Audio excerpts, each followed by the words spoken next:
Okay, everybody's here, but Councillor Kelly didn't make it today. We'll start with the land acknowledgement. Good morning, everybody, and welcome to our February 27th budget meeting. City of Belleville acknowledges we are meeting today on the traditional territory of many nations. The municipality operates on the unceded and unsurrendered lands of our Indigenous people. We recognize the honor of the historic relationship of the Indigenous peoples to this land and acknowledge our shared obligation to respect, honor, and sustain these lands and the natural resources contained within. We recognize all First Nation, Métis, and Inuit who call Belleville their home and support the need for cultivating a strong relationship with them. We look forward to fostering a path towards reconciliation and show respect for the Indigenous peoples who first lived and currently live on the land where we now all reside together. I will call this meeting to order, and we will start with dispensed items 2 till 5 with our dispensed. Deputations, we have disclosure of pecuniary interest and general nature thereof.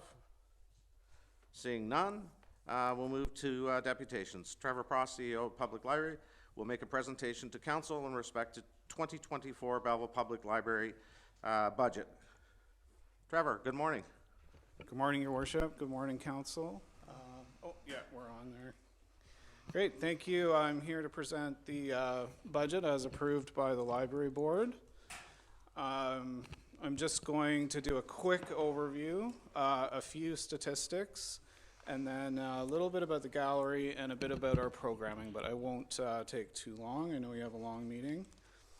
So our overall request is a $99,600 increase over our 2023 grant amount. That is a 3.9% increase, and it includes $292,000 of revenue generated from other sources other than the municipal grant. So we do have some good revenue. We have a partnership with Quinte West Library that helps us to reduce costs. We have a partnership with the City of Belleville for payroll and IT, so we do feel like we've saved a good amount of money there.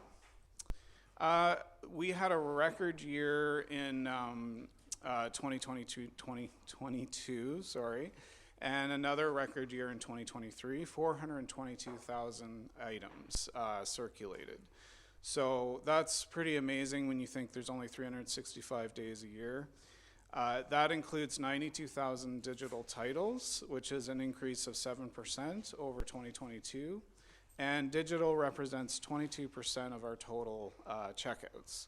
So just a few examples: 42,000 ebooks, 19,000 audiobooks, and over 88,000 magazines. All digital, all available 24/7.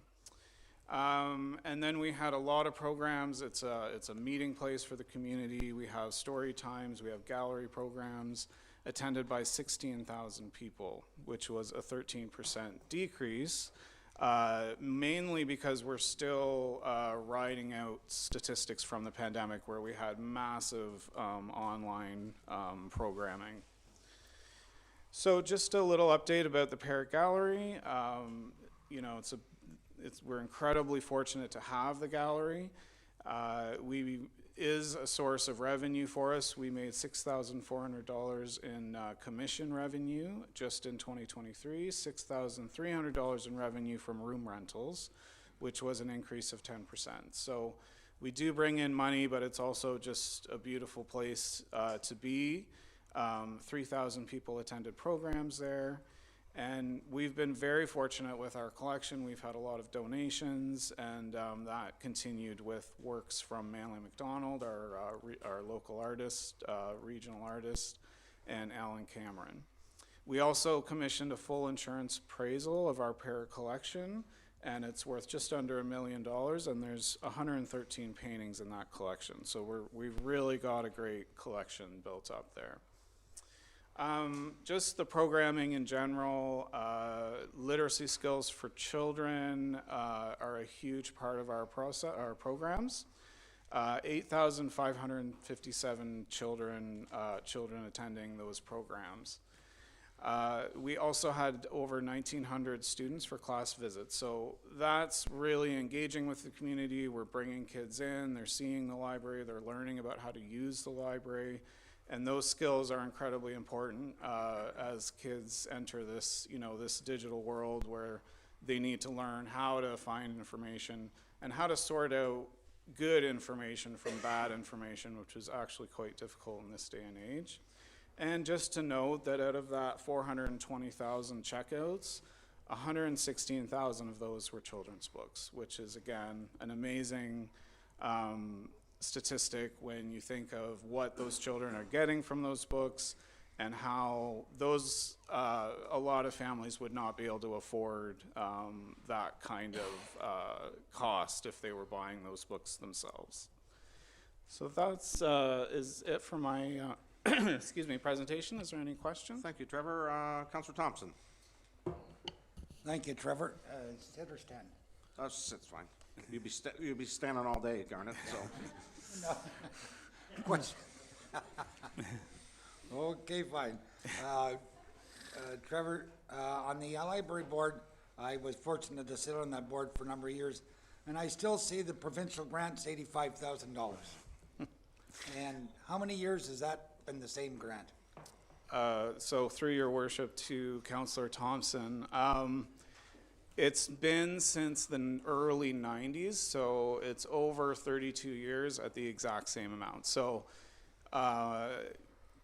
if you incorporate inflation, Yep. that goes down every year, unfortunately. We have been lobbying the province to make that pegged to inflation, or at least some small increases so that our buying power doesn't decrease like that.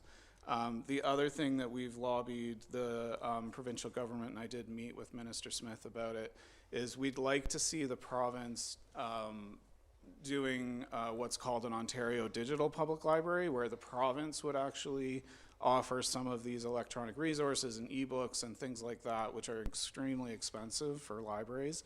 If they offered some of those as a province, as a consortium purchasing for the entire province, not only would it save money for libraries like us and for the municipalities, it also would save money overall, and it would increase access. So First Nations libraries, very small towns, they can't afford the digital services that we have, and we're really hoping the province comes through on that for us this year. So what's been the reaction of the provincial government? For the digital library, quite supportive. I don't want to, jump to any conclusions. But on their grants? The grant is a little more of a tough road. I'm not sure that there'll be traction for that this year, but we just keep trying and keep mentioning that inflation every year erodes that provincial grant. I mean, we are thankful that the province is giving us anything. Obviously they do give us some money. But the overwhelming burden is on the municipality. 93% of our funding is from this council. So we would love to see the provincial and federal government. I believe there's actually $0 in our budget this year from the federal government. So we are always calling on the other levels of government to support libraries. Thank you. Any other questions? Councillor Millett. Thank you, Your Worship. Through you to Mr. Pross. Mr. Pross, I see as a line item, we have security services and they're contracted, correct? Through the chair to Councillor Millett, that's correct. Yes, and we, some years ago, when the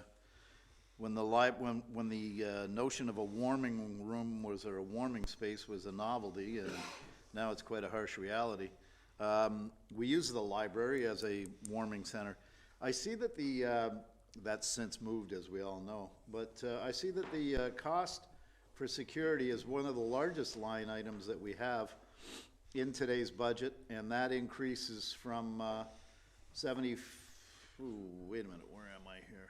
73,000 from the projected year end for 2023, an increase of $2,000. So if you can you just explain to me what the security services provide and what the challenges are for the location and the actual issues we have there? Yes, through your worship to Councillor Millette. So security is a large item in our admin sort of section there of the budget.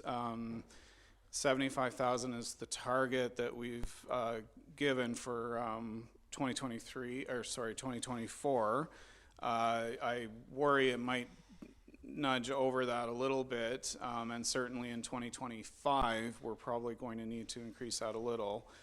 It's a large building. It's a 36,000 square foot building. And I always say, and you might have heard from other libraries on the media, everything that happens in this country, in this city, in this world is going to walk through those doors into the library. Everything, every walk of life, every challenge, every age group. So when we have a homeless crisis, when we have an addictions crisis, the libraries are bearing a large brunt of that, and our staff you know, truly deal with that every single day, and they have for several years now.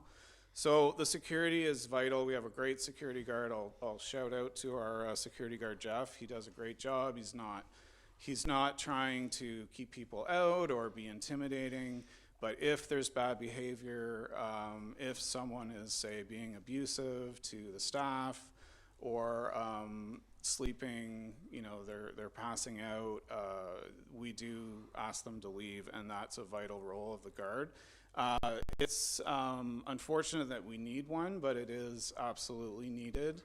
And I'm sure everybody knows, without getting into it, some of the problems that we have with a very small minority of people who are dealing with things like mental health addictions. So it's an unfortunate reality. The library is still an incredibly safe place to be. We have, you know, hundreds of thousands of people coming through every year without trouble, but it is worth pointing out that a very large chunk of money is going to security at the library. Okay, anybody Thank else? Councillor Enright Miller? Thank you, Worship. Through you to Mr. Pross. Hi, Trevor. I just had a question about the grant system, just to piggyback on Councillor Thompson's question. Summer Works grant, you tried to get it in 2023, but unsuccessful. Is that just a provincial thing that they were throwing out at one time and hoping to get it for some summer students? And what's the likelihood of it happening again? I know it's not budgeted for, but what's happening with that, if you don't mind? Through your worship to Councillor Enright Miller. So that's actually a federal grant, one of very few, and not to be too critical of the federal government, but there's almost no funding for libraries from the federal government. We did get one grant, I should say, of $20,000 over 3 years from the federal government that I'm just remembering. So kudos to them for that. Sorry, I'm getting off track with the original question. Oh, the work grant. Yeah, so that is a summer work grant, and it's never 100%. So when we got that grant, it's always for 50% of the cost. And we found that summer student wasn't being utilized very well. So it's summer reading programs, it's children's programs in the summer, and we have so many youth volunteers that wasn't sort of an essential service. So we were, you know, sort of trimming the budget here and there, and we decided not to pursue a summer student. So we did get denied the 1 year, which was maybe part of the thought that we wouldn't try again, but it's in the past we've been successful. It's not that we never get those grants, but they're very small. They're like $3,000, $4,000, and it doesn't completely fund the program. So this year we decided to just go with our youth volunteers instead of trying for that grant and potentially not getting it. So, Anybody else? Thanks, Trevor. Great presentation. I need to receive your presentation and refer it to operating issue number D11. Councillor Millette, Councillor Chatton, all in favor? Carried. Thank you. thank you. You gonna stick around for the whole meeting here, or are you heading back? Until the library is approved. Yeah, okay. So you're gonna be here for most of the day then. So we're moving to 6.2. Board Chair Councillor Tyler Allsopp, on behalf of the Police Board Service Board, will make a presentation to Council with respect to the 2024 budget. How you doing, Gil? Pretty good. the whole room is back here, but try to sort that out.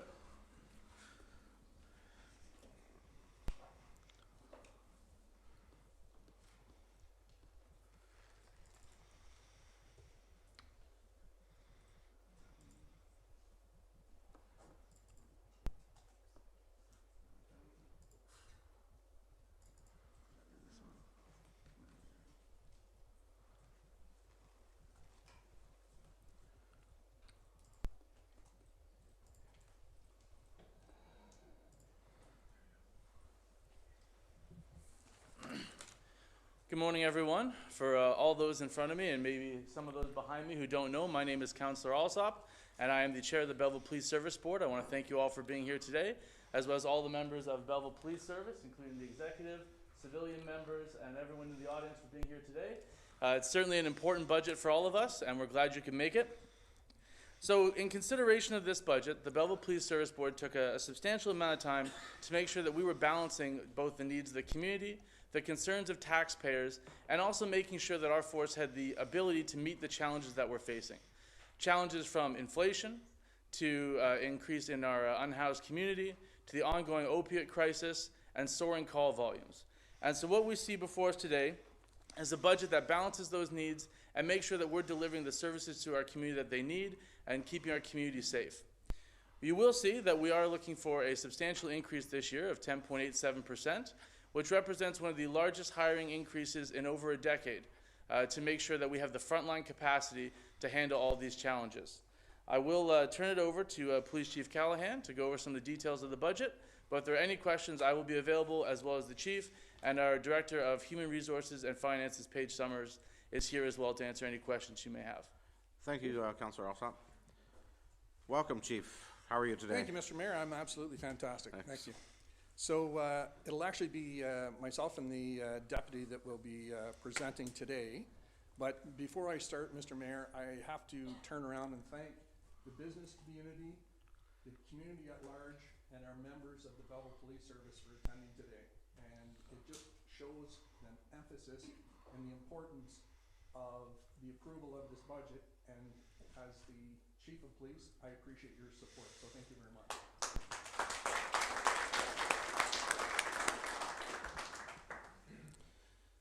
Mr. Mayor and council members, on behalf of our entire service, instead of talking about facts and figures for my portion of the presentation today, I'm going to talk to you about our budget and its human impact. And the deputy will have some facts and figures to provide you. But it's a conversation about our budget goals. We're living in unprecedented times. And who could have predicted that we would see our community afflicted with such acute mental health and addictions? It is truly a societal challenge that we need to overcome together. I think it's fair to say that we have all faced mental health challenges personally or with family and friends. Our members experience those challenges every shift, and it makes them feel like the mental health and addiction challenges is Groundhog Day every shift. Our women and men on the front line are facing compassion fatigue and mental health stressors like I have never seen in 39 years of policing. It is so unique, and it is such a changing environment, and it is evolving every single day. It was a campaign promise by the mayor to increase the staffing levels of our emergency services, and he has been a man of his word and kept his promise.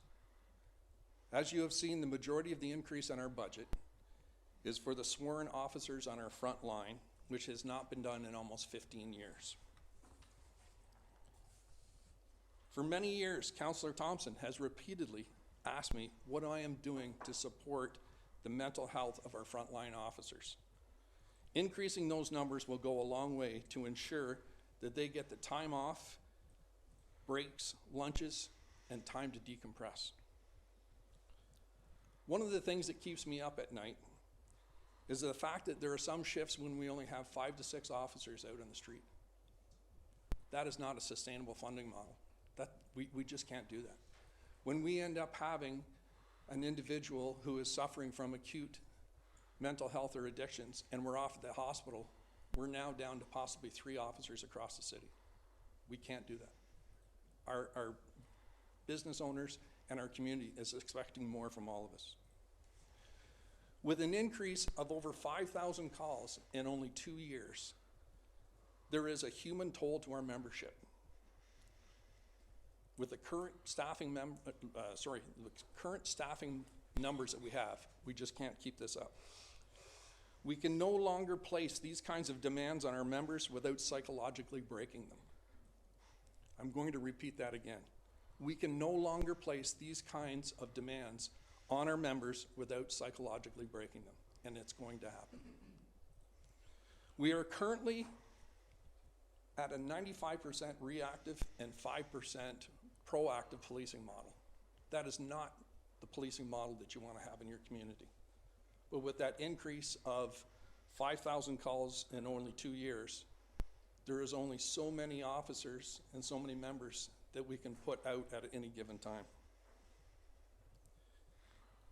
I would like to play a short video for you to allow you to walk in the shoes of Sergeant Brad Stitt on the 18th of September, 2023. You are about to see a scenario as recorded by the body-worn camera of Sergeant Stitt, who had come into work on an overtime shift because we were so short that evening. Sergeant Stitt arrives at a homicide scene where the 2 suspects who have just murdered a member of our community are still at large in the area. Sergeant Stitt arrives on scene at 3:25 a.m. and receives information that 2 armed suspects have just run down a dimly lit laneway. As there are no other officers available, he's forced to do this search by himself. While I recognize that none of you are police officers, I would ask you if you would have had the intestinal fortitude to go down that laneway, poorly lit laneway, into an ambush situation like he did to ensure that nobody else was going to be injured. If I can get you to cue that up, please.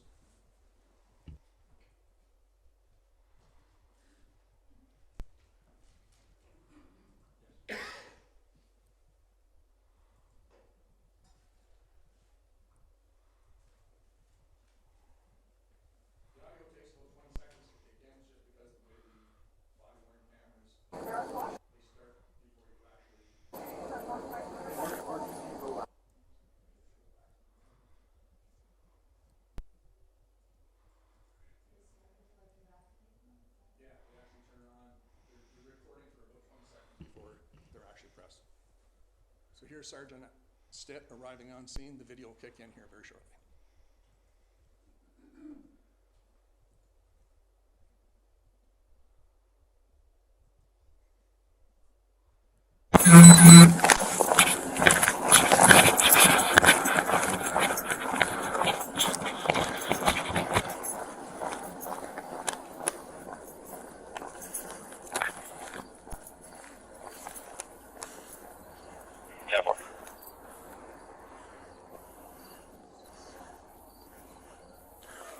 One more with me.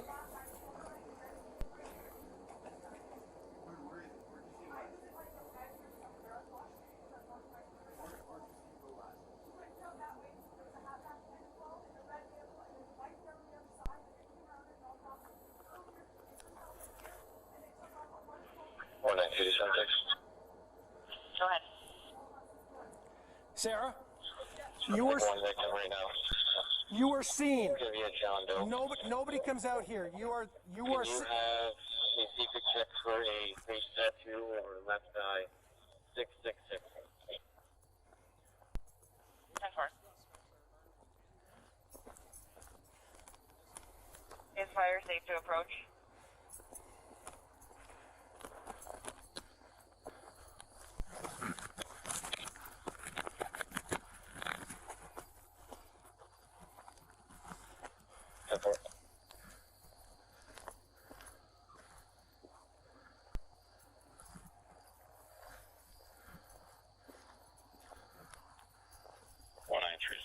Can you send out a polo for other jurisdictions?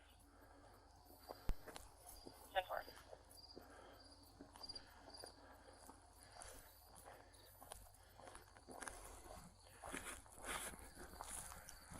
rear parking lot is clear. You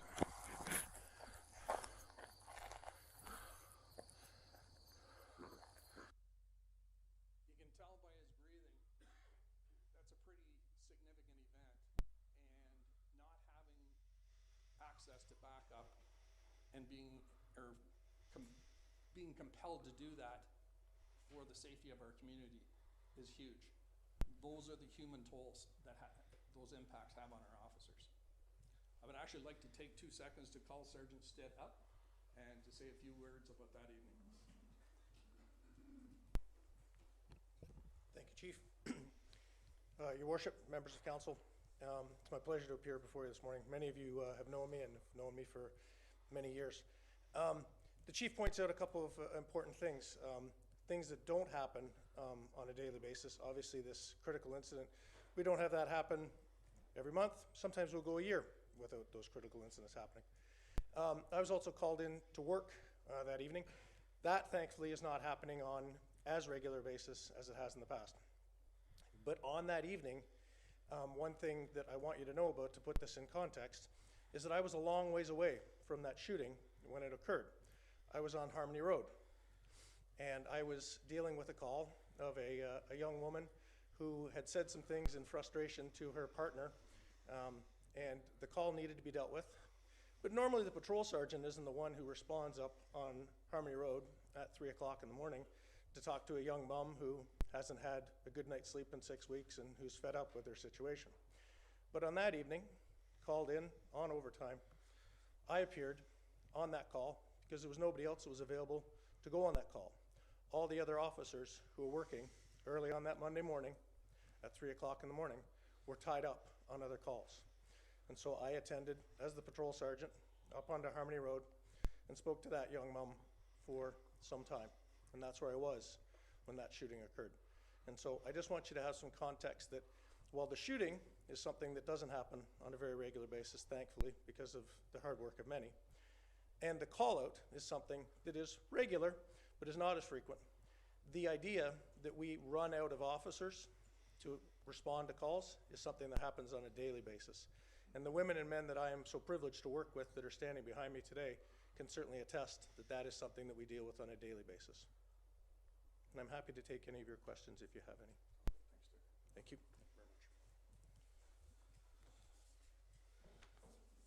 So, just before I turn it over to Deputy Chris Berry to say a few words, one of the considerations that we all must consider is that Belleville is no longer a small town. We're a mid-sized community, and with the mid-sized community comes a lot of challenges, as we've seen in our community over this past couple of years. As we continue to grow as a mid-sized community, we must also increase the members of our emergency services to compensate for that growth. And I wasn't going to say this, but I am. And that's because I'm retiring.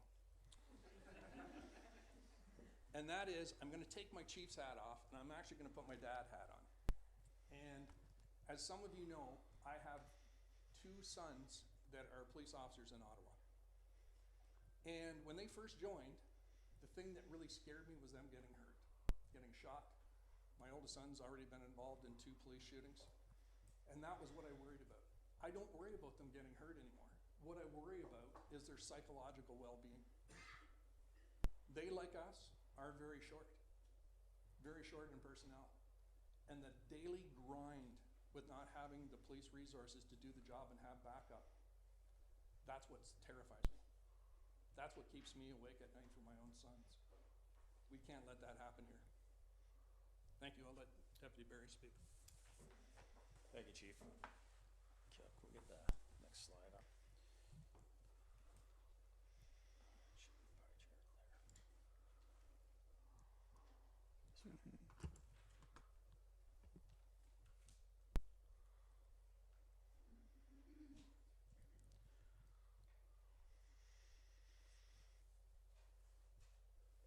Okay. Thanks, Chief. I appreciate the opportunity to speak in front of all of you today. And as Chair Allsopp has mentioned before, this budget process took a long time to arrive at. And the board and the senior police executives are very, very cognizant of both the need to invest in our membership in this budget and our community, who are asking for more presence, more proactive work, and rightly so, given the events that we've seen in the last few weeks. But we're also cognizant of the impact it has on the taxpayer. We know that we have to balance that. And I will mention that this is the operations budget. Our capital budget this year came in at a 30.85% reduction from 2023. So we are working hard to try to take the concerns of the taxpayer into consideration when we present this kind of a budget. This pie chart illustrates, and we've seen this really across Canada and policing, that pie chart represents the amount of our operations budget that is consumed by wages, pensions, benefits. 90.86%. That does not leave us a lot of wiggle room when we're coming up with a budget and we're potentially adding resources to our frontline human resources. We have very, very limited discretion in there. It's going to have an impact when we add personnel. Some of the issues that we face, and they're not unique to policing, some are, when we're trying to come up with an operations budget and we have zero control, the board has over this, increase this year in CPP contributions, including this year a secondary contribution level for CPP. We have increases this year in our OMERS contribution. We have an increase in our building insurance, an increase in our fleet insurance. Heat, hydro, and water rates have gone up for us. Our WSIB premiums went up. Our LTD premiums went up. We also have our negotiated wages, benefits, and pension increases. And lastly, we're working towards and almost arrived at the point where our future capital budgets are financed from our operations budget now. So all of those things contribute to the increase as well. If we could do the next chart. The chief referenced this already, but our calls for service have just exploded in 2 years. So you can see that's almost a 5,000 increase in our calls for service in 2 years, from 21 to 23. That's, if you do the math, 20% increase. So when the chief talks about the toll taken on our front end, this illustrates that very plainly for you. 20% increase in their workload in 2 years, and not an increase in their staffing levels. Our city, as the chief said, we're not a small city anymore.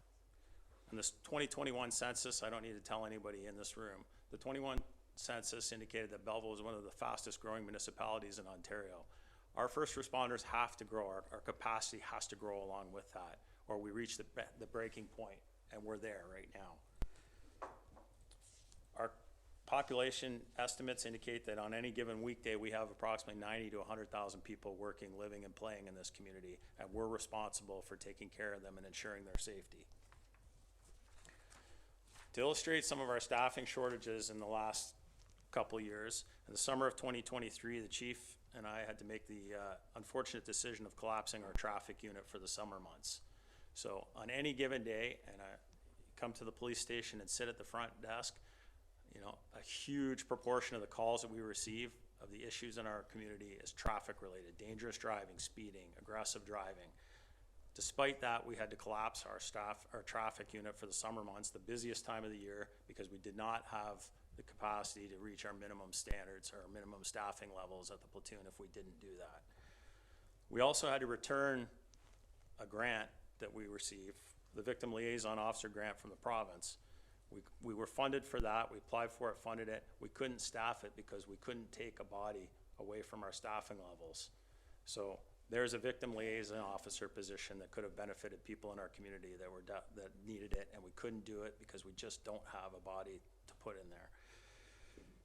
We desperately need some more support in our drugs and intel unit. And I can tell you that nothing illustrated that more than the February 6th occurrence we had with the overdose situation in our city. And I'd like to mention that as a result of Project Renewal, our drug enforcement unit that's based here and involves a cooperative unit with the OPP and the Belleville City Police, we saw in the media release that we targeted the suppliers of the tainted drugs supply that came into our community that day. An arrest was made on February 14th.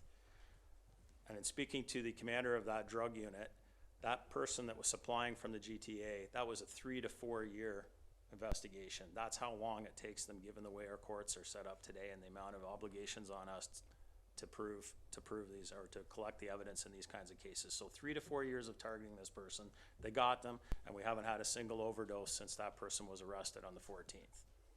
So it illustrates that we need to do more to intercept the illegal drug flow coming into our community, and when we have resources applied to it, we're successful in doing that, and we need to ensure that this doesn't happen again.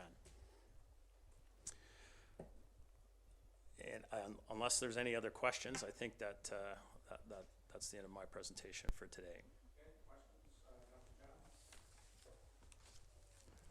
Thank you. Through you, Chair. I have one question and a couple of statements. First and foremost, I wanted to recognize and express gratitude for the sacrifice and the dedication that you and your families all make to make this community safer. I'd also like to applaud the 4 interceptions that you recently had for drugs coming into the community. That was an incredible feat as well. Critical incidents like the homicide, as Officer Stitt had said, don't happen every day, but the possibility of being a lone responder in a dangerous situation, how often does that happen? Is that a daily occurrence? I would say yes, if not daily, on a regular basis. And just a follow-up to that through you, Chair, collapsing a unit due to capacity issues, is that something that would be revisited potentially if the budget as presented would not be passed this year? Trying to make sure I understand the question properly. Would you be looking at collapsing the traffic unit again? It's very likely that we will be in the same situation, yes. Okay, thank you, sir. Thank you. Thank you very much for your presentation. I'm going to deviate just from the rules for a minute just to congratulate the chief on your career and all the best in retirement. I have a number of questions.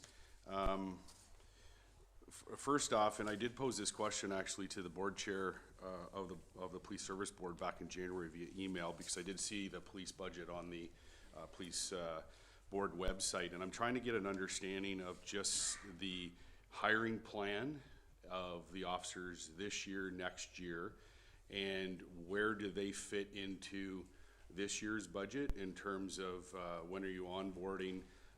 So is it a full year annualized amount? Is it half a year? When does the full annualized come in? Because I know we're looking at this year and you've got a 10% increase, but I'm also looking at 2025 and that impact as well. Because I do see in terms of your base adjustments, you got admin, division, support, operations, and executive. The operations would be your frontline officers. Yes. Okay, so I see a 486 base adjustment. Does that have anything to do with hiring? So at the end of the day, I guess what I'm looking for is your hiring plan over the next 2 years, because I've heard 8 officers and 6 officers. What's the impact or the monetary amount for this year's budget, and what do you see as the annualized amount going forward?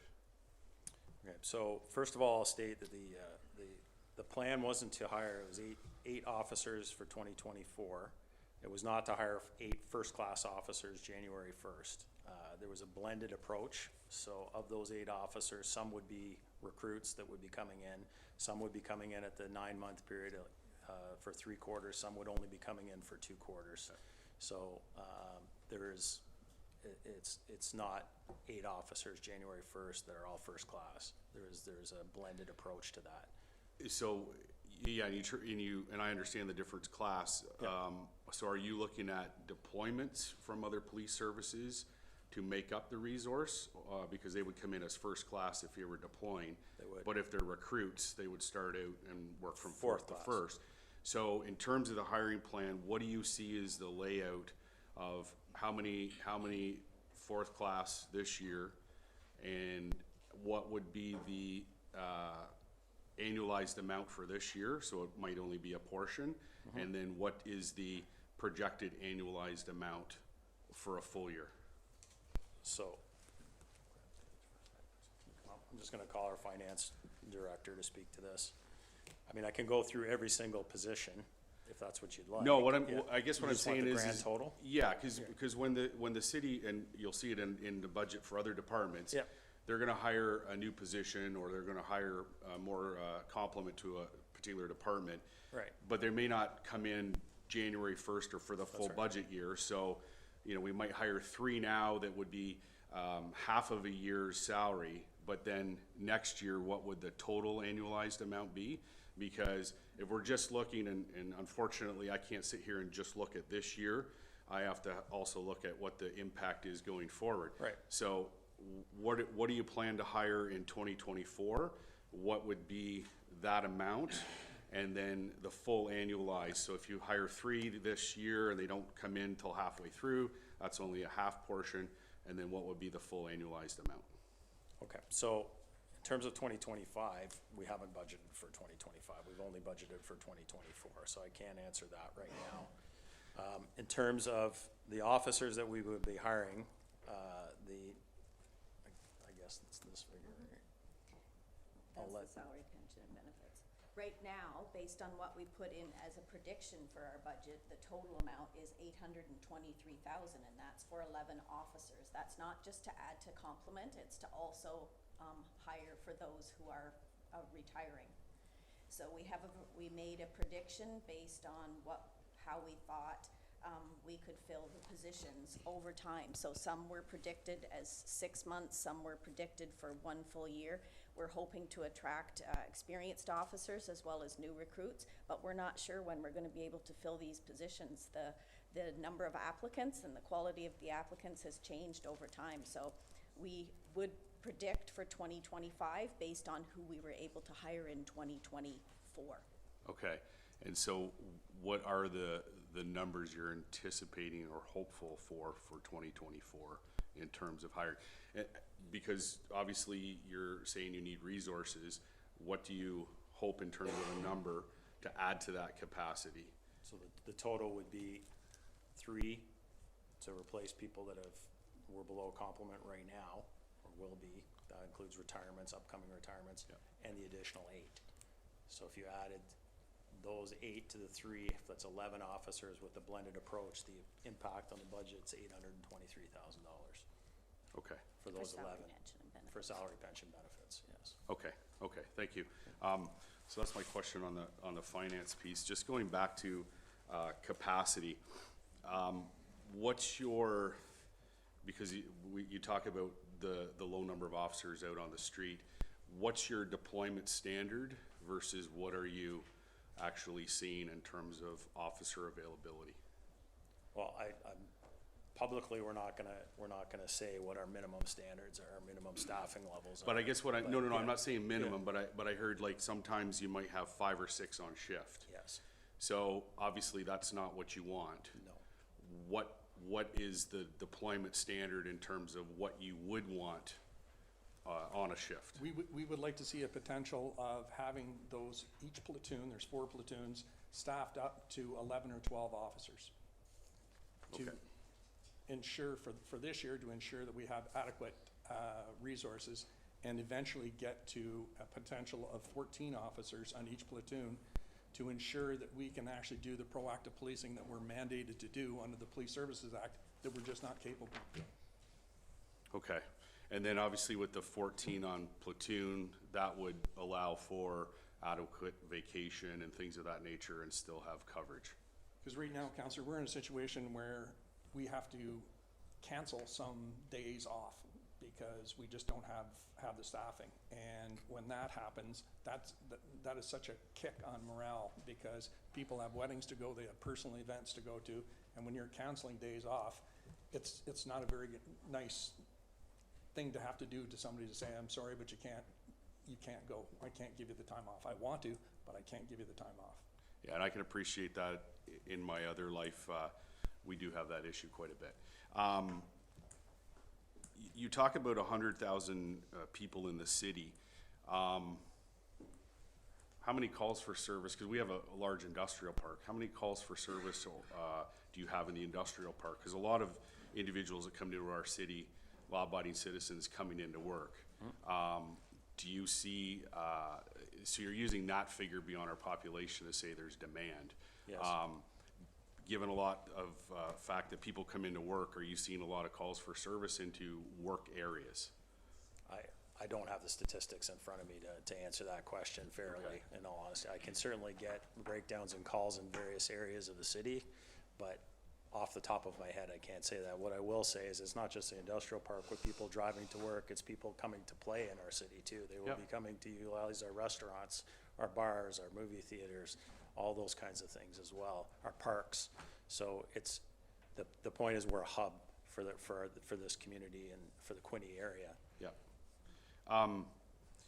I did go back and read the police board minutes for the past year, and I saw one report in terms of the murder investigation, and there was a comment in the agenda or in the report that talked about how that it was hampering the police service. Does one murder investigation hamper the ability of the police service to function? It definitely has a huge impact, especially on our, well, initially on the front end, but our support services, our detectives, our, you know, our it could be even our drugs and intel unit. It has a huge impact on their workload. One homicide can be hundreds of thousands of dollars in overtime to try to resource and staff. Yes, it's a tremendous increase to our workload. And having had the opportunity to work in a large community, having the access to officers, and we use the term at that point, we call them foot soldiers, to go out and do the canvassing. There's no better way to get information than get out there and getting canvassing and get people canvassed. But when you're dealing with 75 to 93 calls a day, you can't draw on the front line to have them assist you, even though they may have the training, that you can't draw on them to assist to do those kinds of investigations. So does it affect those criminal and homicide investigations? 100% it does. What about in terms of, because I don't see a lot of it here in the presentation, just in terms of resources, your specialized units, how often are they deployed? How often are they used? Because you gotta staff them. You've got to provide them with special resources, etc. So what's your deployments like in terms of your tactical teams and stuff like that, in terms of usage? In terms of how often they're used? Yes. Well, those are in the quarterly reports to the Police Services Board. So they're. Are you finding they're up or down? I would say they're up, just anecdotally. I don't have the statistics in front of me, and the bulk of that work is in drug interdiction and executing drug warrants. Okay. All right. Thank you. Thank you. Councillor Thompson?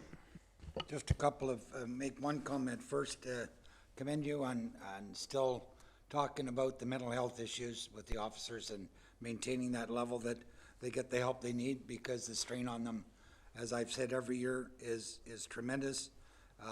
My grandson's a paramedic, and I just know what he goes through, and you guys are going through a lot more than that. My other question is, we have a large turnout from the DBIA today, for I'm not sure why. Are we promising them more resources? No, we've actually promised the entire community more resources if the budget is approved. We're actually one person down right now in our contingent. We're supposed to have 3 officers in the downtown core, and we're down 1 right now. We want to bring it back up to 3, and having the additional officers will also provide us the opportunity to do that proactive policing, but do mini projects like we did in Thurlow last year for Project Triton, where we did a traffic blitz. Now, it wasn't as robust as we would like to have done, but it was what we could do in downtimes to ensure that we could get out there and provide support. So we are in a position where we want to ensure that we have adequate staffing downtown to deal with the challenges of our those suffering from homelessness, with the drug challenges that we're having. As everyone is well aware, the hub is moving, and one of the big challenges with the hub right now, with the way where it is because it's in a church. It's near impossible for us to even get a district court judge to sign a warrant for us to go in and do drug interdiction in there. You can harbor somebody who is a fugitive in a church, and we can't go in. So that provides a significant challenge. As long as the provision is in the criminal code that it's a working church, we're going to have a very, very tough time getting inside that church. And further to the the coverage downtown. I sit on the DBIA, and we're possibly moving an office to the Front Street for community policing. Will your officers be able to sustain a presence in that office on a fairly regular basis with the increase in staff? With the increasing in the staff, yes. With the, if the budget proposal isn't approved, we won't be able to. We will be able to do it occasionally, but we won't be able to have a sustained presence in the downtown core. And I can tell you, the deputy and I have been out, and there was a call here at, when was it, last Wednesday? Yeah, last Wednesday, and we ended up serving a trespass notice to an individual who was causing an issue at the front. So we understand the pressures that the officers are facing every single day, and this challenge that we have in the downtown core with respect to those who are suffering from the mental health or acute mental health and addictions is truly a societal challenge. It's just not a policing challenge. No. And when you look at the fact that our Crown Attorney right now is telling us that we don't have the resources to prosecute the drug charges that you're going to lay for someone using at the United Church, it's very tough on our officers to say, boss, you want me to do this, but I'm doing 3 to 4 hours of paperwork and it's being withdrawn. So there's collectively as a society, we have to make changes. And I'll give you another example. We met with Deputy Minister Tabolo, and I raised the point to him that the Mental Health Act, as we know it, is broken, and it hasn't been fixed in over 50 years. No. And he corrected me and told me it was actually 53 years. And the mere fact that that hasn't been done, it just compounds. It's like asking someone to sell cars and not giving them any cars to do it. It's incredibly, incredibly tough. And our officers on the street have really morphed from enforcing the law to really being street social workers. And while that's an important element of their job, at the end of the day, our job is to ensure the safety of our community. And we need that support to do it. Yeah, and I appreciate that because with being an old downtown merchant from years gone by, the downtown is still the major part of any community. We can have the best Bell Boulevard businesses there is, but without an active downtown, all cities suffer. So my concern is, and you know, and you talk about the mental health issue, I watched a program the other night on CTV on how Alberta's trying to deal with it, and it's interesting how many avenues they've tried, and it's not working out there neither. So, and they're trying, they're way ahead of us in some of the issues they're dealing with. But my concern is that if we're going to increase staffing, downtown is so important because a lot of this started in the last month because of the downtown activity. So, my thing is that we need to get the officers downtown. So if you can say that we're going to increase the downtown presence, if we increase staff, then I'm certainly willing to look at the budget. We will definitely ensure that we have more people downtown. And I just want to draw a parallel. And as everybody knows, I'm a Bellevillian, and I recall from 1970 walking downtown with my mom, and we were going to see my Uncle Jerry, who owned O'Connor's Stores. And at the time, as we were walking down, I guess it would have been Bridge Street, and turning on to Front Street, there was a couple of people who my mom said, you know what, I don't remember what the term she was, but essentially calling them street people, and saying, I don't feel comfortable, honey, we're gonna cross the street. This has been a challenge in our community for a long, long time. However, it has definitely been exasperated as a result of 1993 and 1994, when the provincial government at the time, Bob Ray, made the decision to close the mental health and addiction facilities. And the promise at that time was the additional mental health and addiction support counseling on the street, and it never materialized. And I was a police officer then, and I can tell you that it has been the scourge of our community not to have those supports in our community. Yeah, and I'll just finish up is that you know, when I came here in '74, I was downtown, and numerous days officers would stop into the store to say hello. And we've unfortunately been getting away with that. And we had a great presence, mind you, a whole lot of things have changed. But you're right.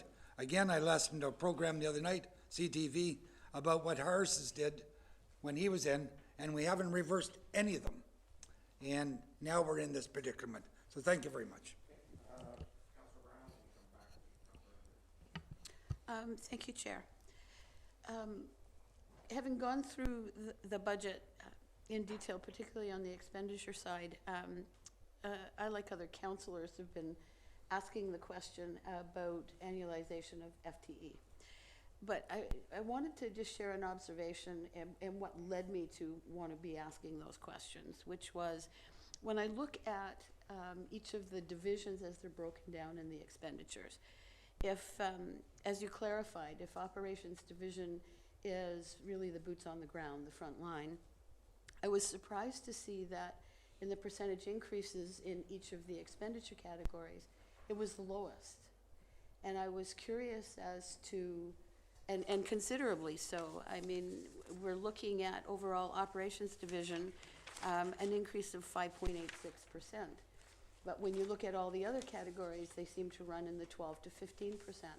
So I'm just wondering if you could shed any light on why the division that we believe is going to have the greatest impact on the community, the front line, is in fact the category that is the lowest percentage increase year over year. For sure, and I just wanted to touch on that quickly. So you'll note that the Operations Division is also the largest division from a cost standpoint. And then if you look at the dollar adjustment, it is the largest in real dollars and cents. So it may be smaller as a percentage, but that one is a $10 million, well, really $11 million budget, whereas the support division is only $4 million.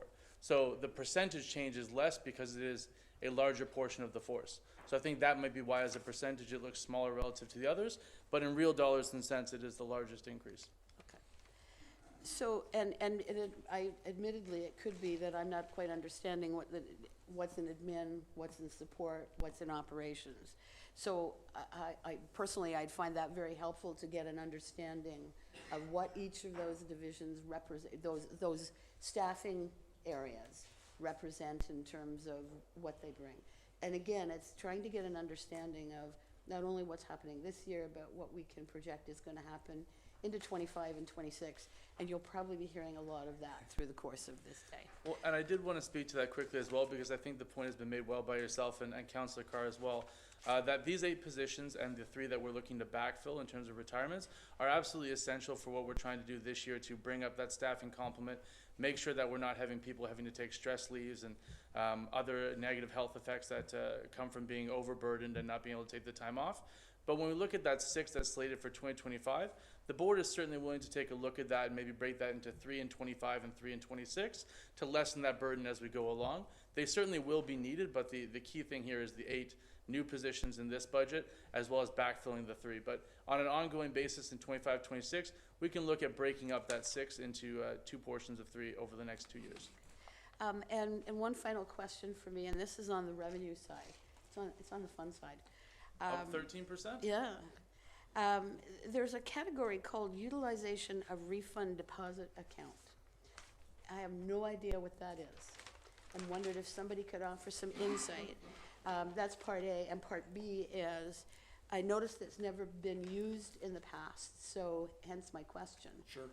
So that was in relation to our overpayment into Canada Life, and as a result, Canada Life, our insurance company provider, has rebated that money to us. So part C, Yep. which is the 200,000 the entire amount, or is there other amounts like that available to you? So in the Canada Life, there is what they deem a must for a rainy day fund, because if our claims go through the roof, then there is no recourse and we're gonna run a deficit. So there is a rainy day fund in that, but we're compelled to have that by Canada Life. So when you say, so I understand it's a rebate, but when you say it's like rainy day fund, Yep. Again, it because it came out of nowhere is what drew my attention to it. Is it customary to be using that rebate as a revenue source? It was an opportunity for us to defer the budget like decrease the budget, I should say. Okay. Not defer, but decrease the budget by using those funds. So when we were made aware that there was over the minimum amount in that rainy day fund, we immediately said, okay, we're taking that money out and putting it towards this year's budget. All right. So it would be fair to say that we wouldn't anticipate that to reoccur in 25 and forward? It all depends on how many people use those services. Services, I don't know. I wish I had that crystal ball, but I honestly don't know. all righty, thank you. Thank you, Worship, through you. Thank you very much for the presentation, and I just wanted to say a special thank you to our chief and our deputy chief and all the men and women that serve us every day in the Police Services Board. You're to be commended, especially what's happened over the last couple months, and it's unprecedented, as you said. And you are a service industry, and your budget is driven by service, and service industry means boots on the ground and people, and we certainly get that. And in order to do your job and to keep us all safe here, I think you, as you pointed out very eloquently, you need bodies. So I thank you for the presentation, and we will certainly be looking at it. Thank you. Thank you. My apologies. I got just a couple follow-ups. You talked about what you would like to see ideally in terms of your platoon numbers. What's your current complement of frontline officers? I believe about 10. No, sorry, like service-wide.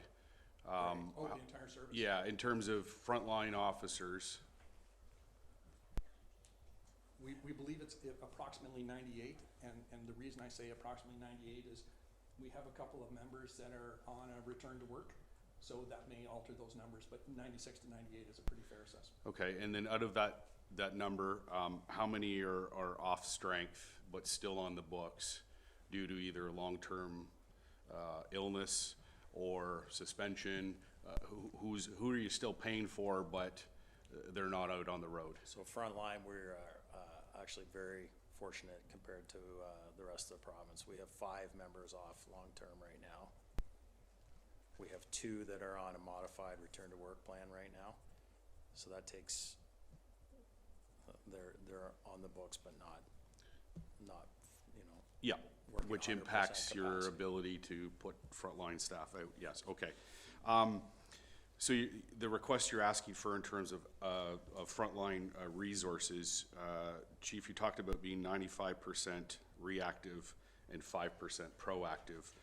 What do you see as your projected goal with these additional resources? Do you see that shifting? And if so, what number do you see in your mind in terms of where the proactive comes up? The perfect number is 75-25, and how we're going to hopefully get there is we've got a very comprehensive review underway right now by Inspector Meeks of the Patrol Division and Staff Sergeant Ashley as well, to look at using the technology we have, and some of it's actually free, which is nice, to look at opportunities to be more effective and efficient in the delivery of our services while ensuring that we meet the needs and the demands of our community. But is there opportunities to do a differential call response? Our community is very supportive, and we want to ensure that support goes forward. But in the same token, we have to be in a position to triage these calls, but make sure that those calls are answered, and they're answered in a manner that is tolerable to the community with respect to those response times. So yeah, so similar to EMS, I chaired EMS for a while. Obviously, vital signs absent, heart attack, stroke, they're priority one, and the other calls of broken legs and everything start to fall down. So that's kind of the concept you're looking at in terms of. We do that right now. Yeah. But it's even taking it one step further, and we're also going to be looking at collaborative triage with our other emergency service partners as well, to ensure that we're not duplicating on services when it's not needed. So Chief Fire Department is aware of it as well, and Chief Smith and I and Chief Balker from the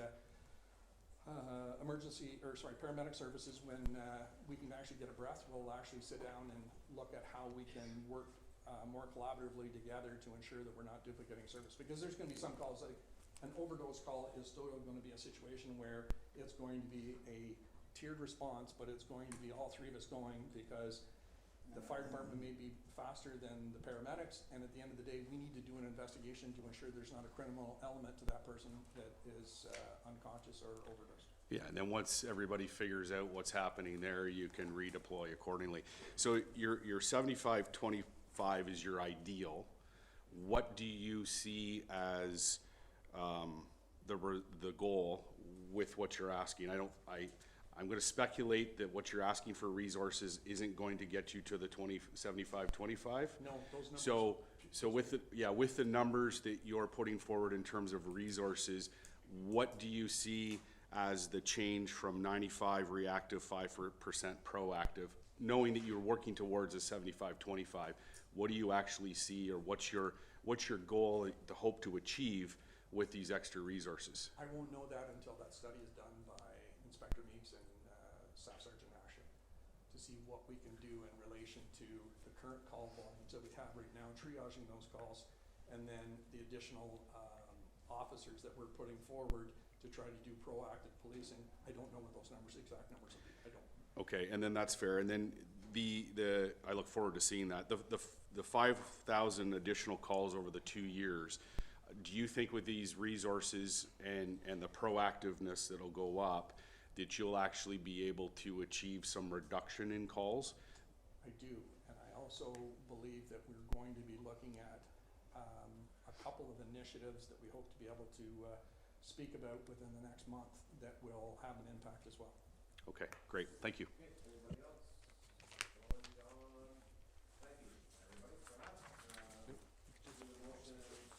Thanks.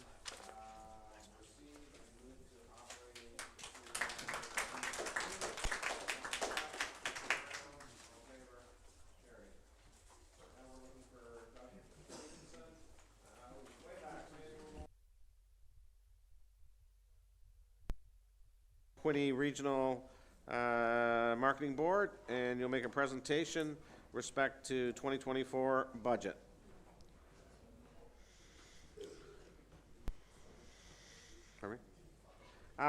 Motion to just take a 10-minute break here. Councillor Carr, Councillor Brown, all in favor? Carried.